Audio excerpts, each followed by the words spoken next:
नमस्कार दर्शक बंधु मु दिव्य आपण मानक स्वागत जनाऊँगी आज आउ एक नुआ भिडियो को। दर्शक बंधु जदि आपण घरे कौन प्रकार मोटर जान रही तेबे जल्दी ही तार बीमा बा इंश्योरेंस करई नियंतु। कारण उड़ीसा सरकार तरफ घोषणा करा जायछि जे फेब्रुआरी पहिलारू जो मानकर गाड़ी रो इंश्योरेंस नथिबो एवं आपण माने जेतेबेले जातीय राजपथ रे टोल गेट पास हेबे सेतेबेले आपण मानकर ई डेक्टेशन प्रक्रिया रे आपण मानकर जदि गाड़ी रो इंश्योरेंस टी नथिबो तेबे ऑटोमेटिक आपण माने धरा पड़ी जिवे एवं जदि आपण मानकर गाड़ी रो इंश्योरेंस नाही तेबे आपण मानक ऊपरे मोटा अंकर जुरिमाना सहित तेबे 3 मास जेल दंडादेश मध्य होई पारे। तेबे आसंतु संपूर्ण डिटेल्स खबरटी जानि नेबा। तेबे देखंतु गाड़ी रो बीमा नथिले कार्यानुष्ठान ई डिक्टेशन प्रक्रिया रे जारी हेबो ई चालान। एणिकी मोटर जान रो बीमा नथिले स्वयंक्रिय प्रणाली रे धरा पड़ियो टोलगेट। एही ई डिक्टेशन प्रक्रिया रे गाड़ी मालिकंक नाम रे जारी हेबो ई चालान।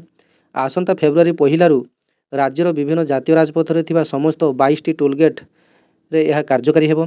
वैध बीमा नथाई गाड़ी चलाउथिले कार्यानुष्ठान ग्रहण करने राज्य परिवहन प्राधिकरण पक्षरु निष्पत्ति निया जायछि।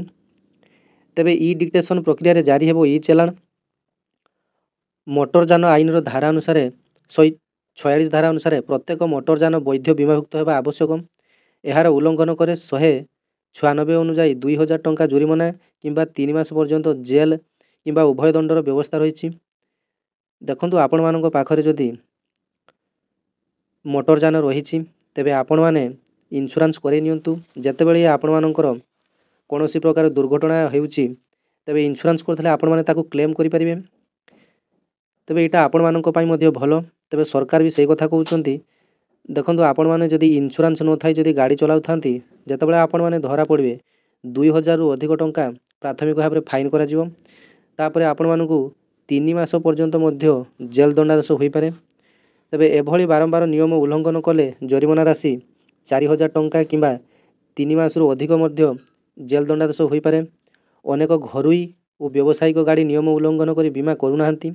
फल सड़क दुर्घटना जनित मृत्यु रे मृतकों परिवार अनुकंपामूलक बीमा राशि पाइबार वंचित होउचंती। तेबे देखंतु सरकार मध्य जो इंश्योरेंस कथा करिया पई आपण मानकू बाध्य करूचंती बा फोर्स करूचंती तेबे सेटा आपण मानक पई मंगल पई मध्य।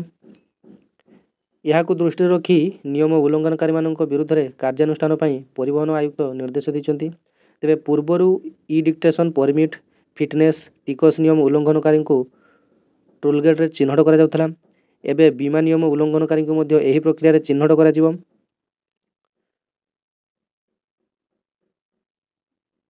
एनफोर्समेंट रे आधुनिक ज्ञान कौशल को अधिक व्यवहार करा जिवाकू निष्पत्ति होईछि।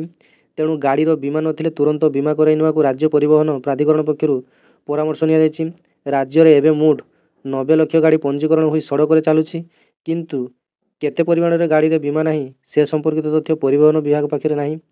तबे दर्शक बंधु आपण मानक पाखरे 2 चकिया थाउ किंबा 4 चकिया थाउ किंबा ताठारु अधिक भारी जान मध्य थिले मध्य आपण माने समस्त गाड़ी रो इंश्योरेंस करि नियंतु। कारण जेतेबेले आपण को गाड़ी रो इंश्योरेंस टी करिवे तेबे आपणकर दुर्घटना जनित जेकोसी क्षयक्षति हेले सरकार तरफ बा इंश्योरेंस कंपनी को पाखरु आपण माने तार टंका पाई परिए। तेबे दर्शक बंधु एटा थिला आज रो संपूर्ण अपडेट। तेबे आशा करबी आपण मानको वीडियोटी भल लागि तो चैनल टी को निश्चित भाव में सब्सक्राइब करनेबे पाखरे थिबा घंटी चिन्ह टी को देबे ऑल नोटिफिकेशन रे सेट कर देबे जहा फल रे प्रत्येक दिन रा आसुथवा एमिति इन्फॉर्मेटिव अपडेट गुडा को आपण माने जानि परिबे। धन्यवाद। जय जगन्नाथ।